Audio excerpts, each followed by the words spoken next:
e abra sua Bíblia comigo. Marcos capítulo 16, você que não tem um exemplar da lição, Marcos 16, versículo 20. O tema do nosso simpósio este ano é Tempo do Milagre. Fazendo uma rápida análise, lição de número 1, aprendemos sobre milagre e propósito divino. Lição de número 2, aprendemos sobre os milagres de provisão. Lição de número 3, aprendemos sobre os milagres na família.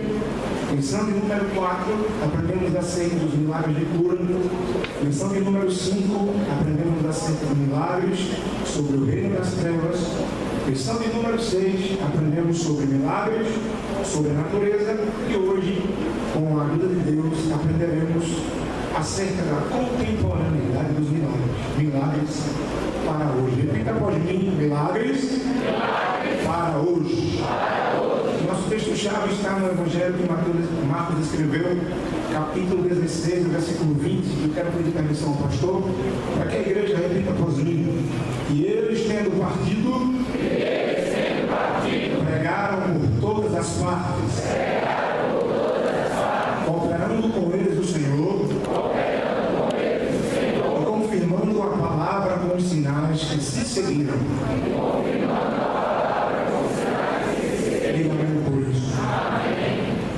Aprendemos durante todo este período acerca do milagre. O milagre nada mais é do que a intervenção do sobrenatural no limite daquilo que é natural. Quando nós, homens, não podemos mais fazer, quando os nossos recursos se acabam, os recursos de Deus entram em cena e agem dentro da limitação daquilo que é natural. Isto é milagre. É o sobrenatural interferindo no curso daquilo que é natural, trazendo uma nova realidade para aquilo que antes não existia. Quando a morte aparece, o milagre acontece, a vida volta a existir. Quando não temos alguma coisa e o milagre acontece, Deus multiplica do zero e a gente passa a ter o que não tem. Isto é milagre. E a lição de hoje ela vem com esta roupagem, trazer para nós de que os milagres não ficaram restritos apenas aos tempos de Jesus. O escritor Hebreus vai dizer para nós de que Jesus Cristo é o mesmo ontem, hoje e o próprio Deus vai dizer em Malaquias capítulo 3 e o versículo 6: porque eu, o Senhor, não, por isso vós, ó filho de Jacó, não sois consumidos. Nós não somos daqueles que professam o cessacionismo, e que aqueles que creem que aquilo que está escrito ficou apenas restrito à Escritura e não mais acontece. Nós somos daqueles que creem que Jesus ainda hoje faz o impossível acontecer na vida daqueles que creem. E é interessante pontuarmos essa introdução, por quê? Porque para o milagre acontecer, é interessante dizer à igreja que existe uma alavanca propulsora, espiritualmente falando. Existe algo no sobrenatural que atua em Deus, que faz com que Deus age em nosso favor quando é atuado. E o que é isso? É uma palavrinha muito pequena, mas que tem um poder sobrenatural. É a minha fé, é a sua fé. Apenas grandes fés produzirão grandes milagres. Se você precisa de algo grande de Deus, se você precisa de um grande milagre do Senhor, Jesus te trouxe aqui esta noite para te dizer: tudo está acessível para mim. Eu tenho o poder para fazer o impossível acontecer na tua vida, mas para isso é preciso de que tu creias e confies de que o Senhor é poderoso para fazer. E quando olhamos para a lição, meus irmãos, no ponto 1, o comentador vai dizer algo interessante: que o Senhor Jesus, ele repassou a sua missão para os apóstolos e, consequentemente, para toda a igreja. Que missão é essa? A missão da pregação. Se a gente abrir a Bíblia em Atos 1 e 8, a gente vai ver Jesus falando por discípulos mais ou menos o seguinte: mas recebereis a virtude do Espírito Santo, que há de vir sobre vós, e ser-me-eis testemunhas, tanto em Jerusalém, como em toda a Judéia, Samaria e até os confins. Jesus ainda disse: ide, fazer discípulos de todas as nações, ensinando-os a guardar tudo o que eu vos tenho ordenado. O Senhor Jesus, ele deixou este imperativo para que a igreja alcançasse os perdidos através da pregação do Evangelho. Mas o que me chama a atenção, meus irmãos, é de que o Senhor Jesus, ele ao repassar o bastão do Evangelho para nós, ele não nos deixou a mercê de fazermos esta missão desmuniciada. O Senhor Jesus, ele nos deu os meios necessários para que nós venhamos a exercer a tarefa da pregação. O Senhor Jesus, para fazer a sua obra de pregação e redenção aqui na terra, o próprio profeta Isaías vai dizer, profetizando acerca do Messias, de que ele havia recebido do Pai a unção de Deus para fazer esta missão. Conosco não é diferente. Nós precisamos da unção do Espírito para darmos continuidade e obtermos êxito na tarefa da evangelização, do alcance das pessoas. Foi por isso que Jesus disse: eu vou para o Pai, mas eu não vos deixarei órfãos. Eu vou para o Pai, mas o Pai enviará um outro Consolador, e a unção do Espírito estando sobre nós, nós estamos aptos para cumprir a poderosa missão da pregação do Evangelho. Se você me entende, diga amém. Amém. Assim como Jesus recebeu a unção do Espírito de Deus para fazer a sua missão aqui na terra, nós, enquanto igreja, temos a unção do Espírito de Deus, Deus morando em nós, para que nós possamos dar continuidade àquilo que Jesus iniciou aqui na terra. Quantos têm o Espírito Santo na sua vida? Quem sabe você não pode até não ser batizado com o Espírito Santo, mas você tem o Espírito de Deus se movendo dentro de você. Quando a gente vê esta verdade, meus irmãos, o Senhor Jesus, ele impetrou esta unção sobre o seu discípulo. A palavra do Senhor vai dizer que o Senhor Jesus chamou 70 homens, os repartiu em 35 duplas, e ao repartir, Jesus disse: eis que eu vos dou poder para pisar serpentes, para pisar escorpiões, para que, se no caso vocês vierem a beber alguma coisa mortífera, isso não lhes faça dano algum. E aconteceu exatamente como Jesus havia dito. A palavra de Deus vai dizer para nós que depois que os 70 voltam alegres, Jesus começa a conversar com eles, e eles falam: Senhor, a gente está muito feliz. No teu nome, até os demônios se nos sujeitam. Porque o nome de Jesus tem poder para atuar no mundo das trevas. E a gente vai ver isso muito claro, meus irmãos, de que Jesus compartilhou conosco, melhor dizendo, o Espírito Santo. E agora nós, detentores da unção do Espírito Santo de Deus, nós também podemos fazer não apenas o que Jesus fez, mas podemos fazer coisas ainda maiores com a unção do Espírito Santo nas nossas vidas. E o primeiro subtópico 1.1, o comentador vai dizer aqui, de que os milagres acompanham a pregação do Evangelho. Quando nós vemos, meus irmãos, o ministério de Jesus, a gente vai ver Jesus fazendo muita coisa, mas isso não fica restrito apenas a Jesus. Quem aqui já leu o livro dos Atos dos Apóstolos vai concordar comigo de que no livro de Atos o Espírito Santo começa a atuar de uma forma nunca vista na história.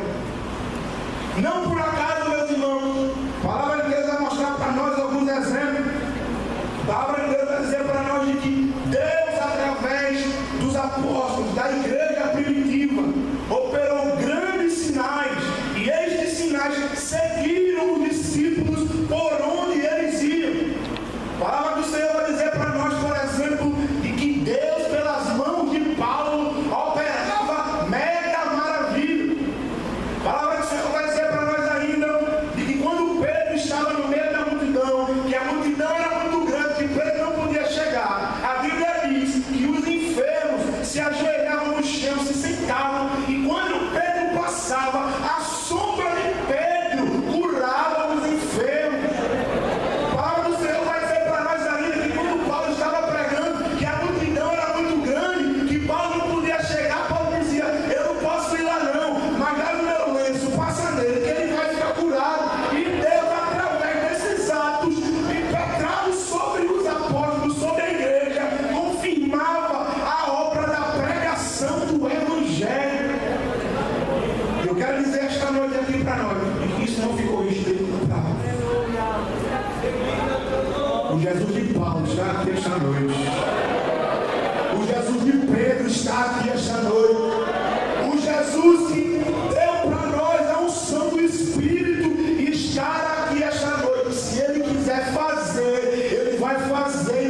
perseguia a igreja. E a gente vai observar, meus irmãos, algo interessante, de que estes sinais não ficaram apenas restritos aos apóstolos, aos discípulos, à igreja do primeiro século, não. Jesus disse: estes sinais seguirão os que creem. Quem é que crê que Jesus opera sinal? Então os sinais lhe acompanham. Os sinais lhe acompanham. E o que nos chama a atenção, meus irmãos, é que a palavra sinal, dentre os seus significados no grego, a palavra sinal significa algo incomum, que muda o curso natural das coisas. A mudança de Deus, que causa efeito no sobrenatural, alcança e acompanha aqueles que creem. Você crê que o sobrenatural de Deus lhe acompanha? Você crê que onde você vai, Jesus é poderoso para marcar o teu caminho com sinais? Eu venho pregar aqui esta noite o Jesus que não ficou preso na história, mas o Jesus que ainda atua e que é poderoso para operar sinais onde Ele quer, do jeito que quer, da forma que quer, para que o nome dele seja engrandecido. Os sinais acompanham aqueles que creem. Aleluia! E essa é a grande premissa, é crer, acreditar. Me permita, pastor, nós vivemos num tempo muito difícil, onde todos os ismos da sociedade aí influenciam as pessoas. Ceticismo, ateísmo e tantos outros ismos. E graças a Deus, meus irmãos, que a gente hoje em dia, muitos de nós já cristãos, temos acesso ao plano de saúde e a tantas e tantas outras coisas. Mas às vezes a gente esquece princípios básicos da Escritura que Deus mandou que a gente fizesse. Quer ver uma coisa? O apóstolo Tiago, ele disse: está alguém entre vós doente? Chame os presbíteros, para que unjam com óleo, e a oração da fé curará o doente, e se tiver cometido pecados, lhe serão perdoados. Isso é uma pergunta retórica, não respondo. Quantos aqui já pediram unção no ministério? Não me respondo. Isso é uma pergunta retórica.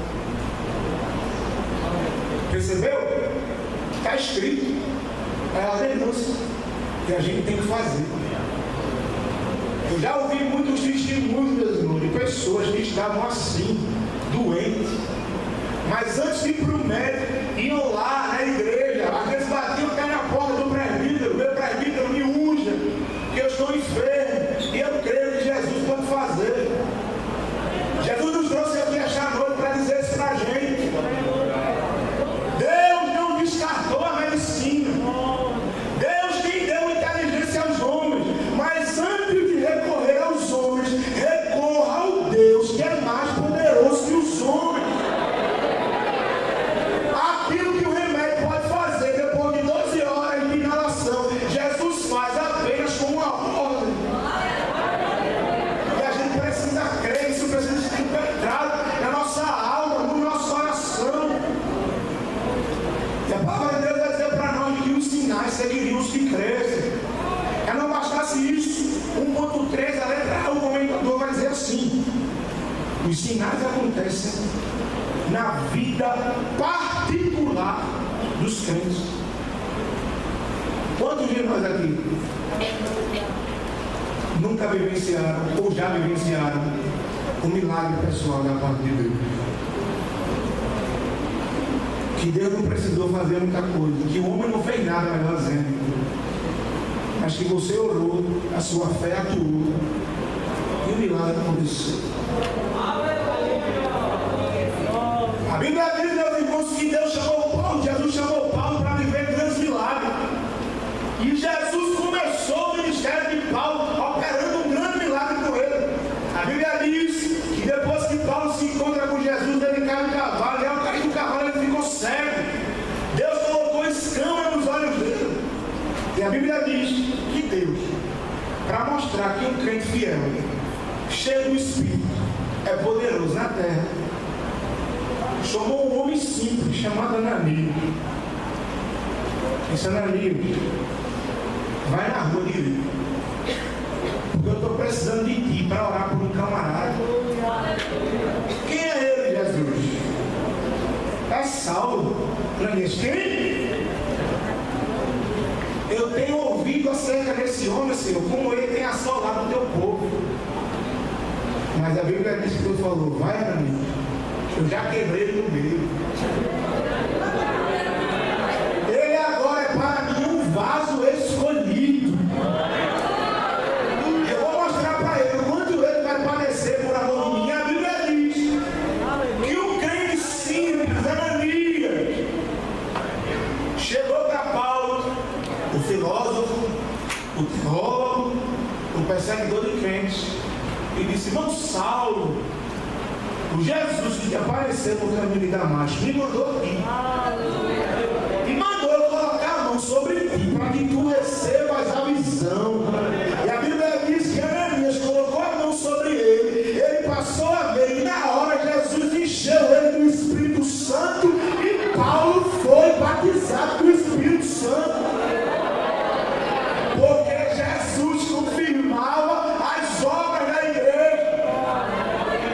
E ainda hoje não é diferente. Quantos de vocês aqui já experimentaram o milagre de Deus? Intervenção sobrenatural. Situação que muitas vezes você olha e diz: meu Deus, como é que vai ser? Não tem mais jeito. Aí Jesus chegou e mudou o cenário. Como é que a gente não vai dizer que os milagres não acontecem? A gente tem experiência pessoal. Essa semana eu estava com um presbítero. O presbítero Jorge Júnior, assim que talvez aqui devem conhecer. Eu pedi para ele me contar o testemunho dele. A Covid pegou ele. E ele praticamente quase que morre. Ele me disse que o rins dele parou de funcionar. Os médicos disseram que praticamente diziam na hora, fizeram a videochamada e falaram para a esposa: olha, seu marido não volta mais não. Ele perdeu 24 quilos. E os médicos enganaram ele. Aí do nada, numa madrugada, os rins dele voltaram a funcionar. O pulmão começou a encher de ar de novo. E ele está lá em Sede Maior, flutuando com a igreja hoje. Como é que a gente não vai dizer que Jesus não faz milagre, irmão? Lá na minha área, irmão, tem uma moça que a gente orou por ela 2 meses seguidos. A Covid ia matar ela, irmão. O pulmão dela estava cheio de fibrose. E o irmão Edmilson, que é o pai dela, disse para mim: o médico disse que a minha filha não tinha jeito. Vai lá na casa do irmão Edmilson perguntar se a filha dele não está sentada em casa. Quando alguém diz que não pode, levanta a sua mão para receber esta palavra esta noite. O sobrenatural de Deus mudará o diagnóstico de alguém. A última palavra não está na boca do médico, não está na boca do advogado, não está na boca de quem quer que seja. A última palavra vem da boca do Todo-Poderoso. Os milagres aí, Jesus começa a atuar. Quando para ti não dá mais, é que Jesus começa a fazer, a operar. E eu quero dizer aqui esta noite em alto e bom som: receba nesta noite aumento da sua fé. Porque quando a sua fé aumenta, o sobrenatural começa a se mover, se mover, se mover. E Jesus entra para fazer o que tu não pode. E o que me chama a atenção nos milagres, meus irmãos, é de que quando Jesus quer fazer um milagre, ele deixa os recursos da gente acabar. Eu vou repetir: Jesus deixa os recursos acabar. Lá em Caná, o que aconteceu? Jesus deixou o vinho acabar. Porque os recursos estavam acabando. É Jesus preparando o cenário do milagre. Eu vou repetir: Jesus deixa zerar. Jesus deixa acabar.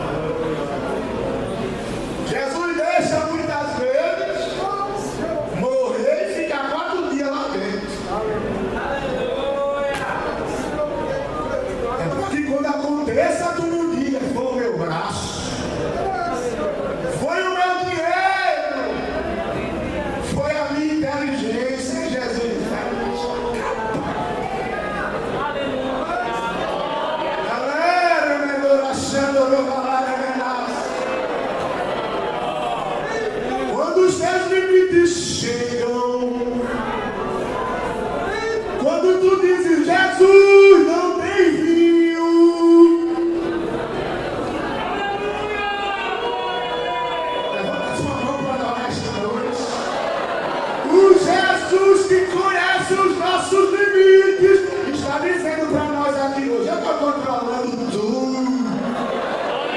Eu estou preparando o cenário para o meu nome ser glorificado.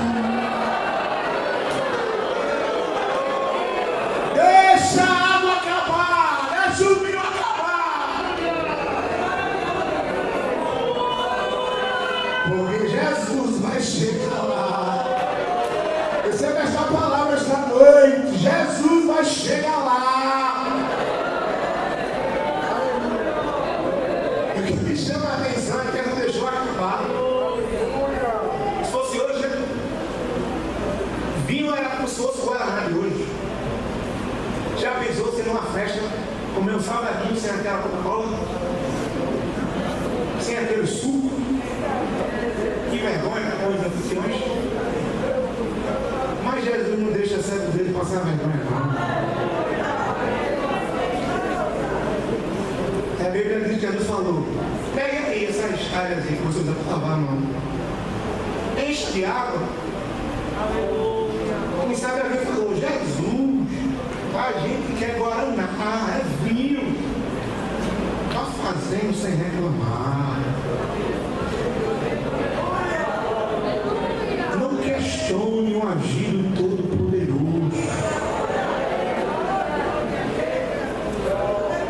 Aí quando encheu, Jesus falou: pronto, pode levar.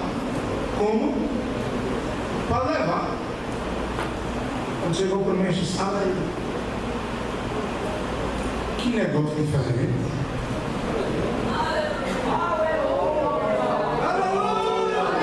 Deixa eu gravar, não.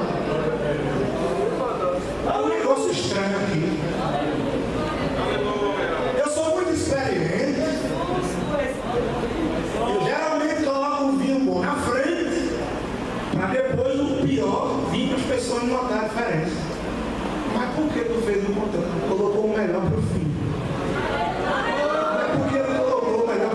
Porque o final quem fez foi Jesus. E o que Jesus faz é diferente. Receba esta palavra esta noite. O melhor está no fim. Se não melhorar é porque ainda não é o fim. O melhor está no fim. Jesus ainda opera. E a gente vai ver isso na lição. Ponto 2. Os milagres não só foram profetizados, mas como também foram prometidos. Jesus disse: estes sinais seguirão os que crerem. E o comentador aqui vai discorrer: primeiro, em meu nome expulsarão os demônios. Nós aprendemos aqui, meus irmãos, nas lições passadas, de que o mundo espiritual é real, de que o reino das trevas está sempre se opondo a tudo aquilo que diz respeito a Jesus.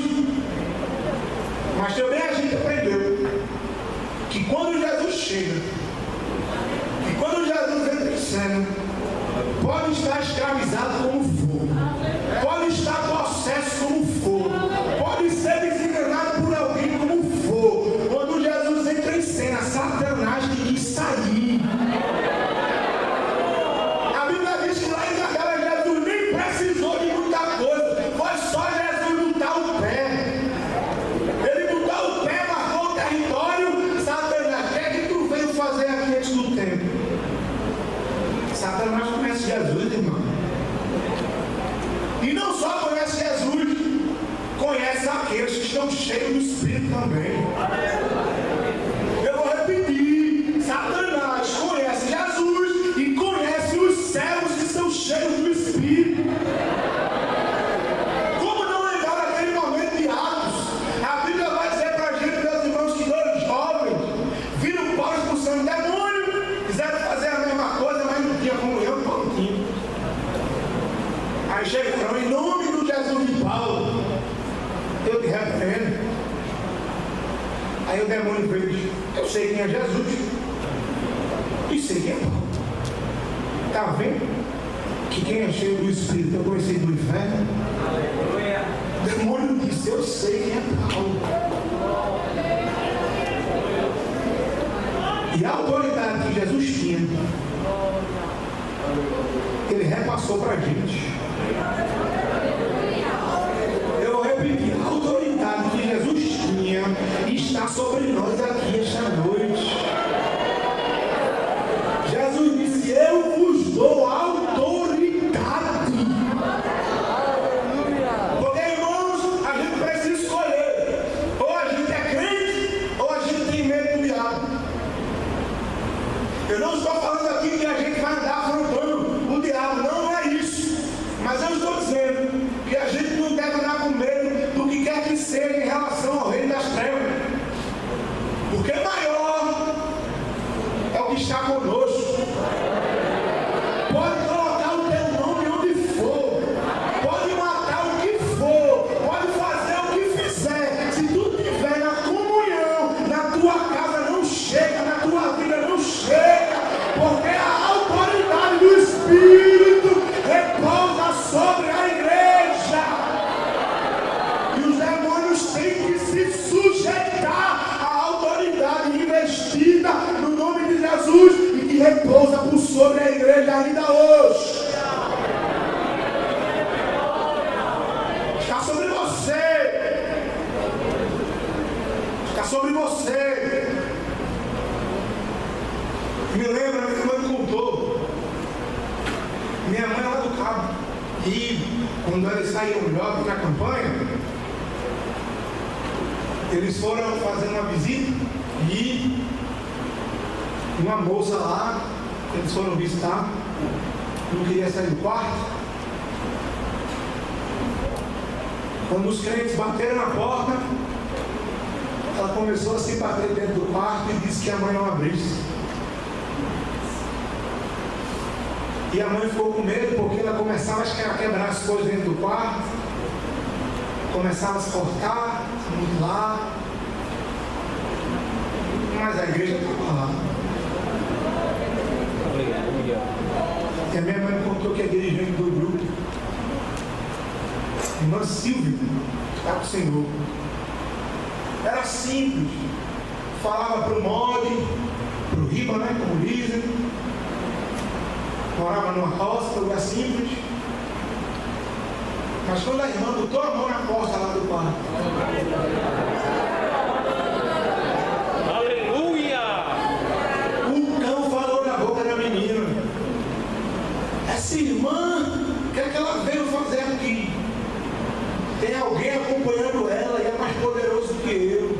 Ela só botou a mão na porta para abrir a porta. Quando abriu, minha mãe me conta que eles começaram a cantar: pelo mundo brilha a luz, desde que morreu Jesus, pendurado lá na cruz do Calvário. E quando começaram a cantar: pelo sangue somos redimidos, minha mãe disse que a irmãzinha colocou a mão sobre ela e disse: sai agora.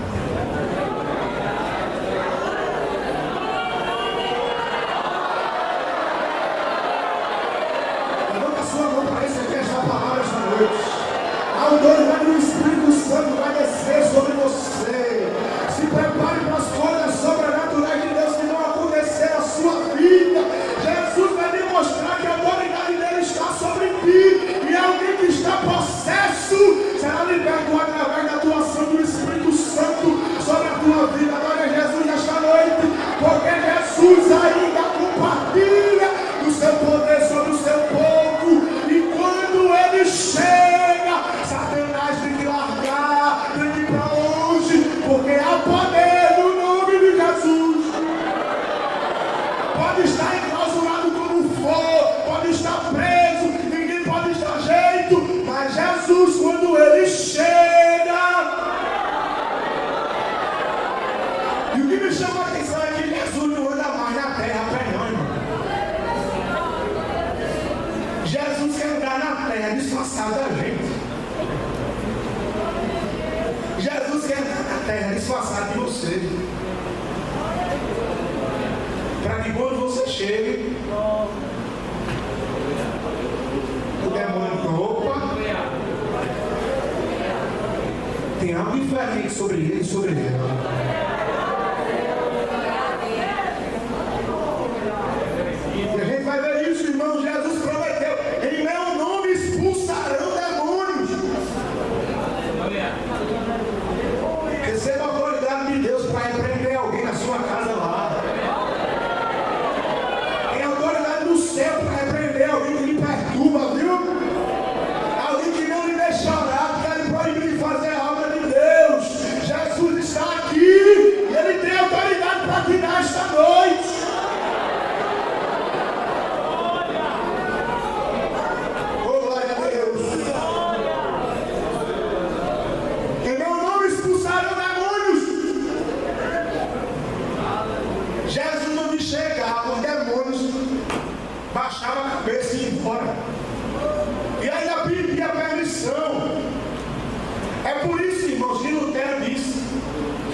No Antigo Testamento, o Espírito Santo ele não habitava. Ele vinha, usava e ia embora. Ele vinha sobre os juízes, usava os juízes e ia embora. Vinha sobre os profetas, eles profetizavam e ia embora. Mas Joel disse que ia chegar um tempo. Ele disse: há de ser que nos últimos dias derramarei. Essa palavra derramar, sabe o que é que significa? Tem gente que fala que é abrir a torneira, não é não, irmão. A palavra ali no hebraico é literalmente pegar alguma coisa, quebrar um cano para deixar a água assim saindo. O Espírito Santo ia descer de enxurrada.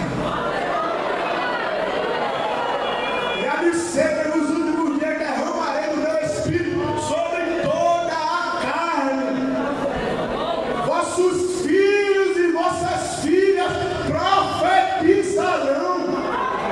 É o desejo de Deus usar você em profecia, jovem.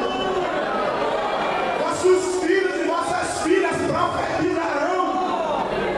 Vossos velhos sonharão e os jovens terão visões.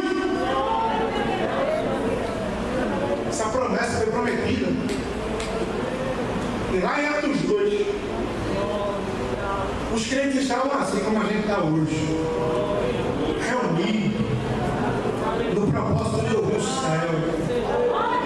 Oxalá que esta noite o Espírito Santo faça o mesmo sobre nós aqui. Ele disse: cumprindo-se o dia de Pentecostes. Estavam todos reunidos no mesmo lugar e de repente veio um som do céu. O vento começou a soprar.